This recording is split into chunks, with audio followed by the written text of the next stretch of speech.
మీద పడతాయి. యేషోబుకి ఊరినే రాలేదండి. యేషోబు తల మీదకి దీవులు ఊరినే రాలా.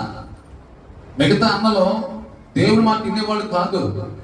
ఎవరైతే దేవుని మాట వింటారో వారి మీదకి దీవులు ఇక్కడ పిలవాల్సిన పని లేదు. మనం దేవుని మాట వినాం, ప్రభువా నన్ను దీవించు, నా బిడ్డలు దీవించు. నువ్వు దేవుని మాట వినవు, దేవుని మాట దీవులు ఎంత వస్తాయి? అమ్మా అర్థం చేసుకోండి.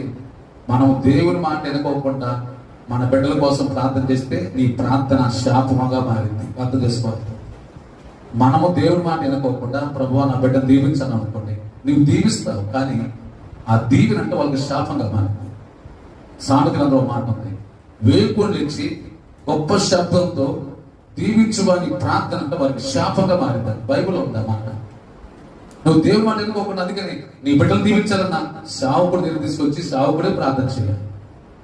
అంతేగాని నువ్వు చేసావు, నువ్వు దేవుని మాట విన్నావు, ఇప్పుడు నీ మీద ఏముంది? శాపం.